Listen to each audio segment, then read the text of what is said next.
What if Deku was Iron Man Part 2? I literally just rewatched, fuck, English. Just rewatched Iron Man, What if Deku was Iron Man, on my tablet, and I realized it cut out out of nowhere at the end.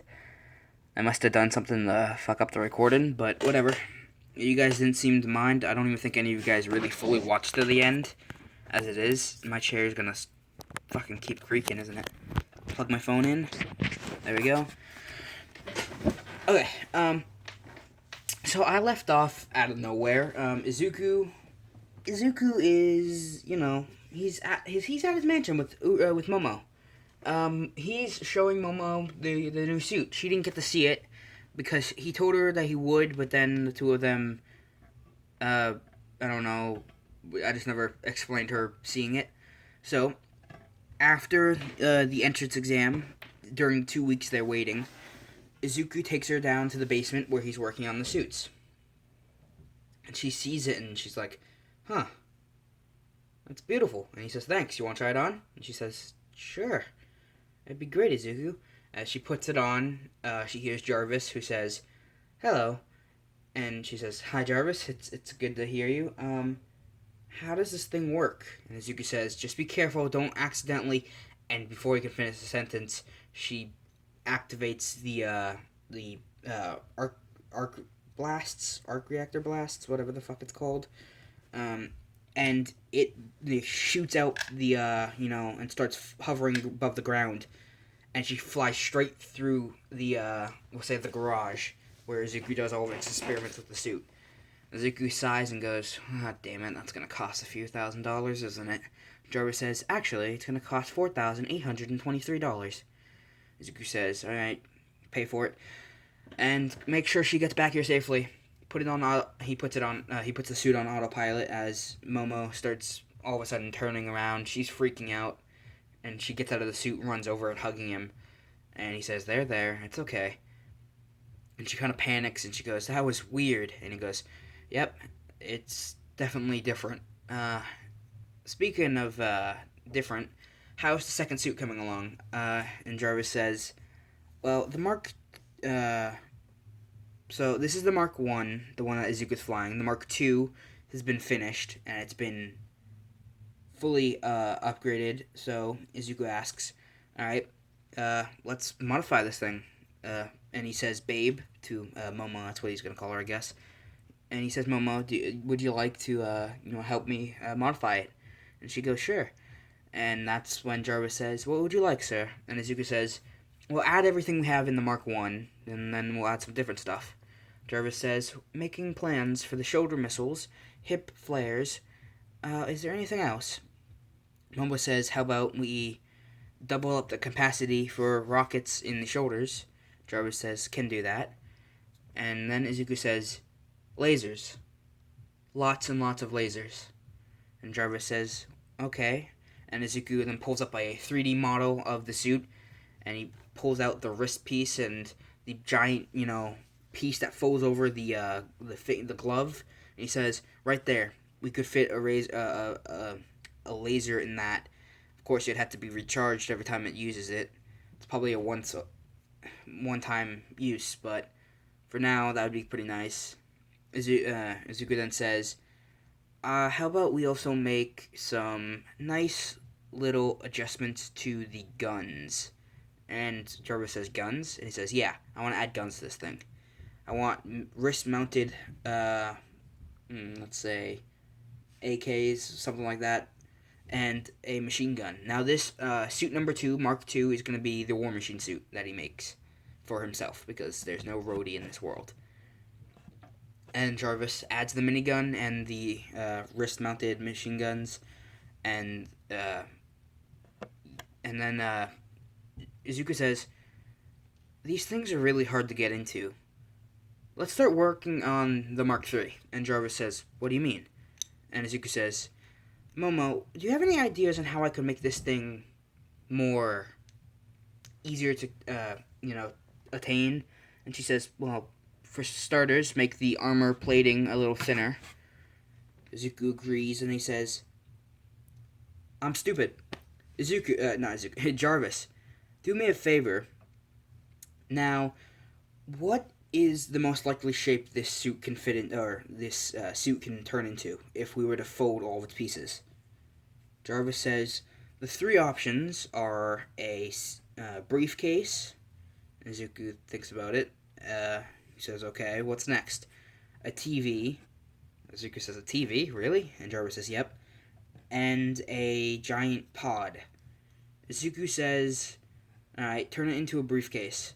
And Jarvis starts working on a suit that can turn into a briefcase. If you don't know what I'm talking about, Iron Man 2, the first couple scenes where there's actually fighting, he walks over and he steps on it and he begins putting the suit on, and it looks like a briefcase. Of course, this thing will have no weapons except for the arc blasts from the hands, so the repulsor beams, and the flight capability. That's really all this one's going to have. It's not going to have any other weapons. But it's mainly for easy use. And so Mark III is being built. Izuku has Mark II, which is made for combat. The Mark I, which is just made for, Mark I, just so he can have a suit. And that's going to be his main suit for the next couple of times. But we skip the 2 weeks. Not fully. We'll say we skip about a week and a half in while they're waiting to get their letters.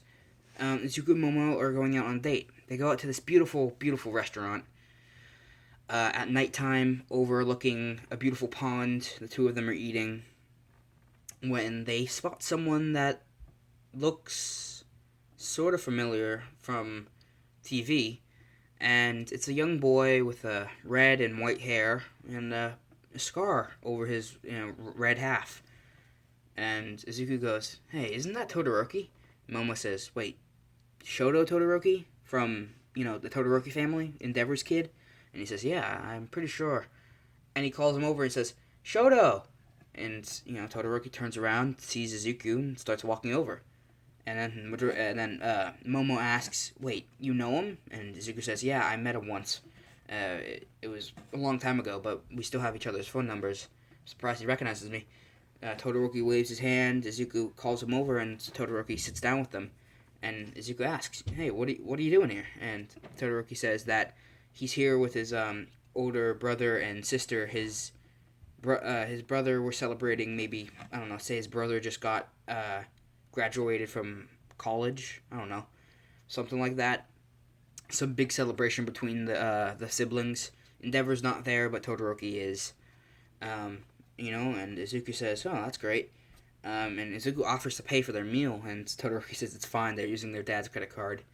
Izuku figures, and he says, "Well, it's good to see you, man. If you ever want to hang out again, just let me know." Todoroki, says thank you. He walks off, and Momo says, "I can't believe you know Shoto Todoroki." And Izuku says, "Yep. He's a nice guy underneath that mean face. I don't know. He puts on an act, is what Izuku says. He acts all big and tough, but inside he's actually a big softie, especially when it comes to family." And the two of them finish their dinner, and they kiss during a pale moon night, and they go home. The next day, we'll say the 2 weeks are over, and they get their letters. Izuku gets his, Momo gets hers, and it's the usual acceptance letter. But Izuku gets his, and it's All Might, who says, "Congratulations, Izuku Midoriya. You are the first quirkless person ever to be taken into UA. Welcome. And I can't wait to see you become a wonderful hero." And then, the next day, they get ready to go to UA. Izuku's kind of, worried about walking into UA with a giant-ass suit. So Izuku had the Mark I moved into UA, because he does know he's going to need it during tests and stuff. And Aizawa signals out Izuku from the start. Okay, Aizawa does his whole entrance exam thing. But we start off with Izuku and Momo walking in holding hands, and Uraraka runs over, and Ida runs over. And they kind of do the whole thing from the beginning. Everyone runs over because they notice Izuku, who's, billionaire, genius, playboy, philanthropist, whatever the fuck that is. And, they're all like, "Holy crap, it's him, he's here. Todoroki sees him, waves his hand. Izuku waves to him.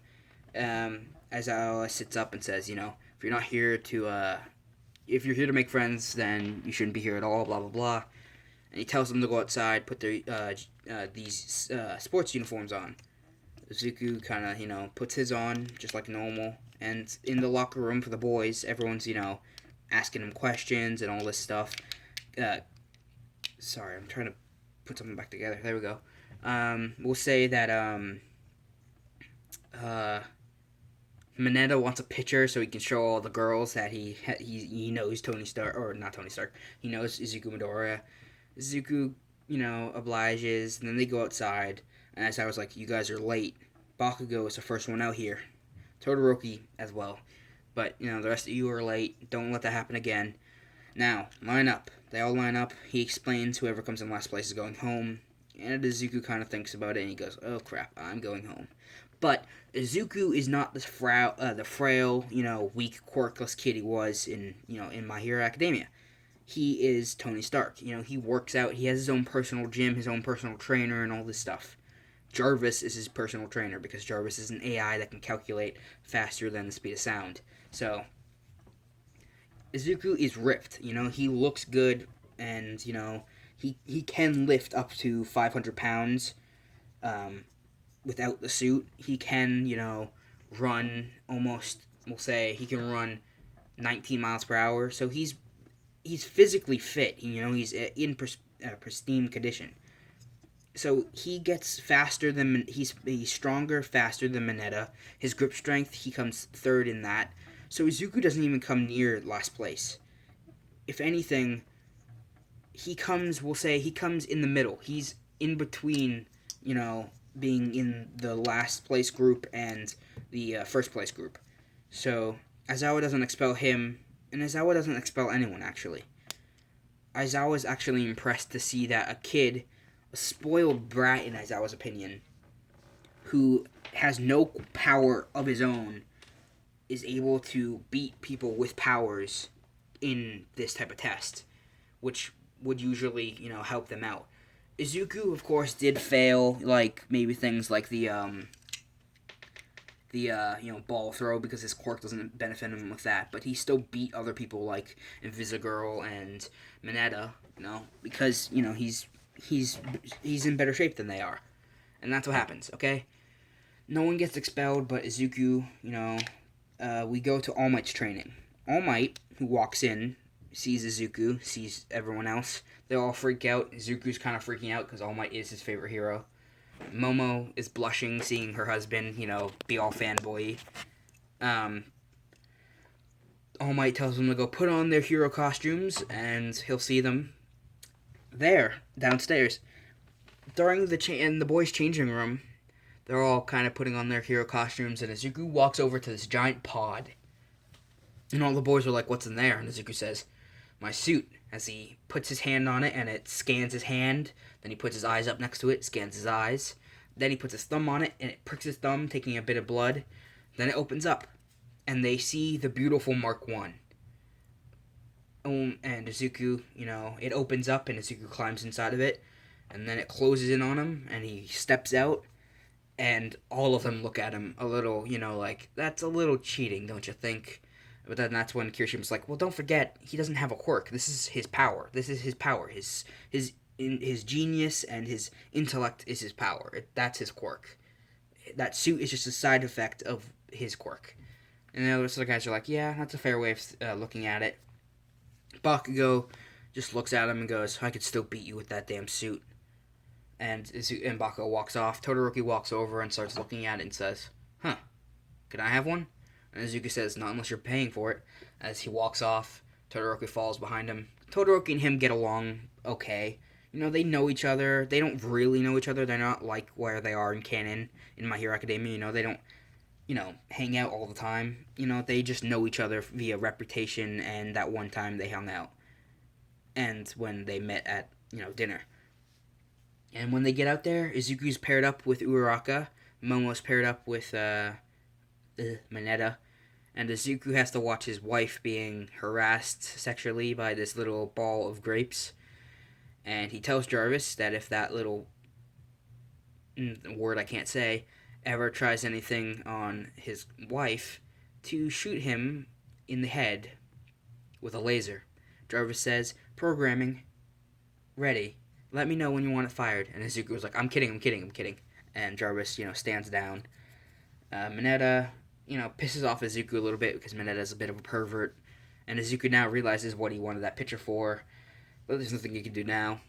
And then while he's walking out, he thinks about it. He goes, "Jarvis, hack into that little creep's phone. Delete all files on me."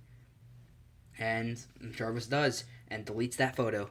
When Mineta looks at his phone, he's like, "No, my picture! The one thing that will make girls talk to me!" Everyone else looks at him and is kind of creeped out. Izuku is in his suit walking next to Uraraka as they get ready to go inside. And that's the end of the episode. I'm kidding. That would be great if I just left you off like that. But Izuku walks in with Uraraka, and just like in canon, Bakugo normally comes around the corner exploding. But the reason he's pissed off, he doesn't know, he knows who Izuku is, but he doesn't know Izuku personally. But he's pissed off that quirkless loser was able to get into UA, and that he shouldn't be allowed in UA without a power. So he's kind of pissed off. He comes around the corner making a huge explosion.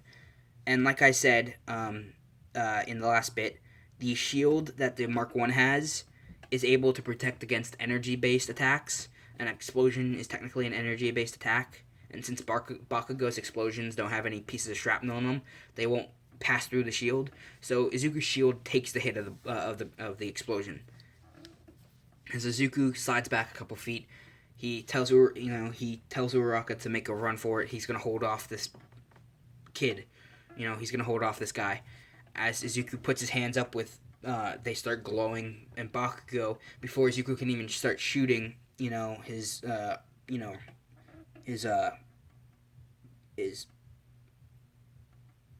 arc blast. What the fuck?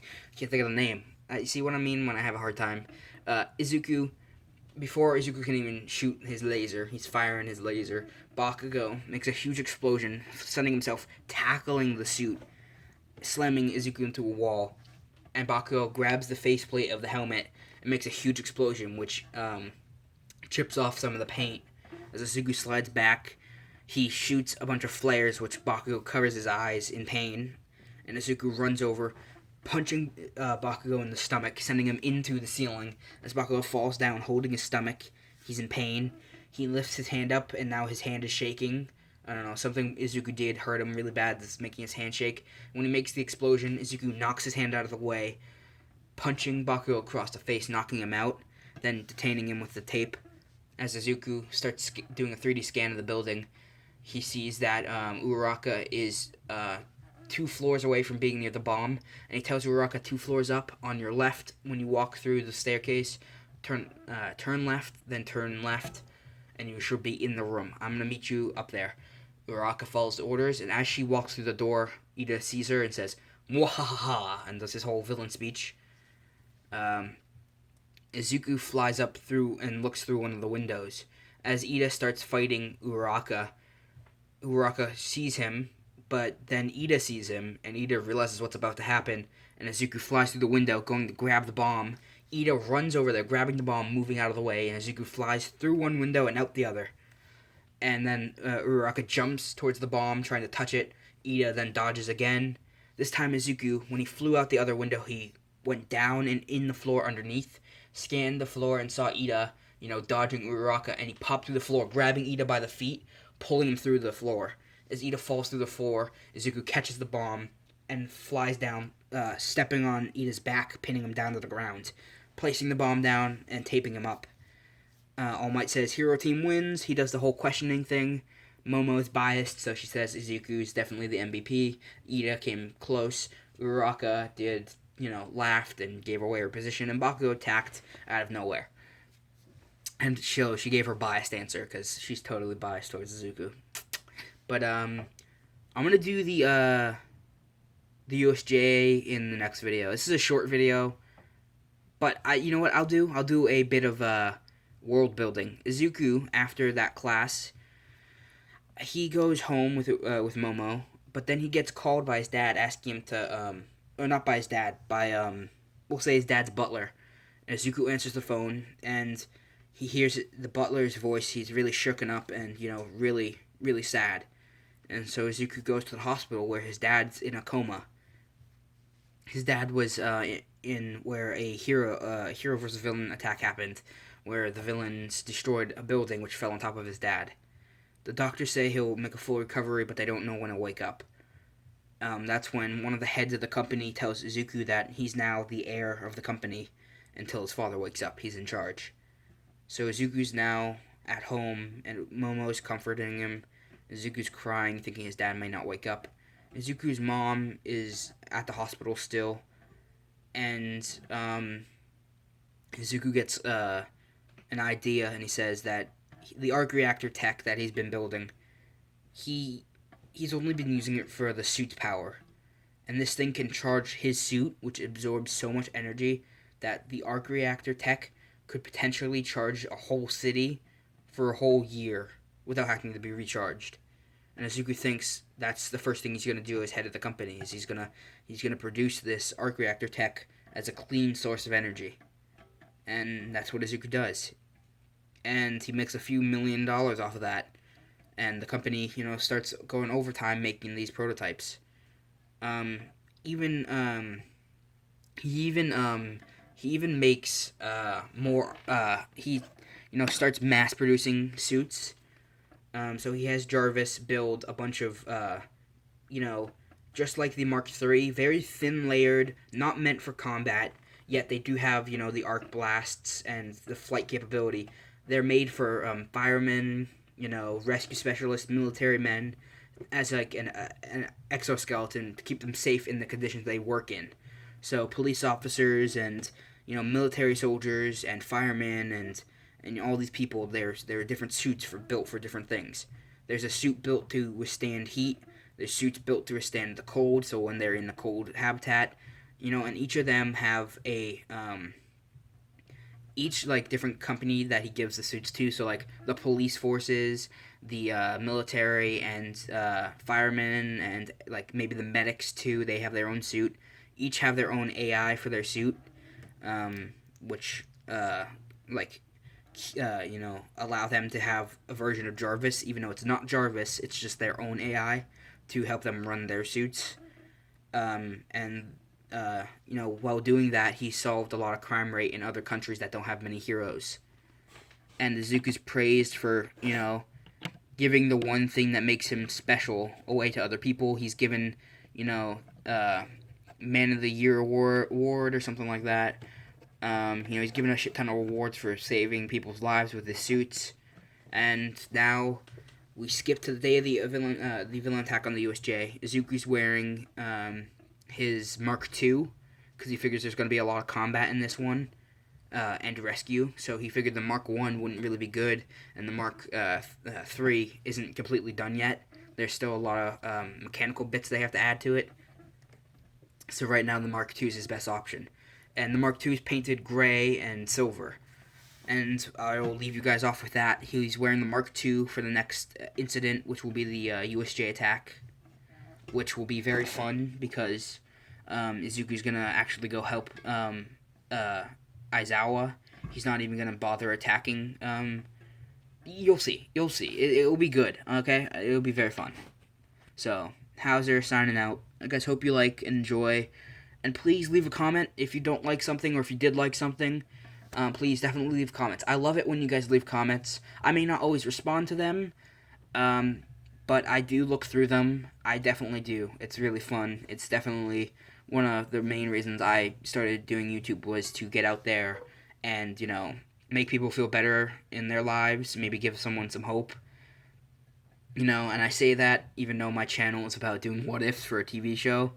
I think I'm going to start moving on to what-ifs for, other shows. I think I'm going to do a Star Wars what-if very soon, like Star Wars The Clone Wars, since that started up again. Season 7, Episode 2 is already out, and I love that. I might do some DC what-ifs. Maybe, I'll do an Injustice storyline. So I'm definitely going to start expanding my channel. It's not going to be all Deku related, so sorry about that. But I will keep doing these what-ifs. I promise. Bye.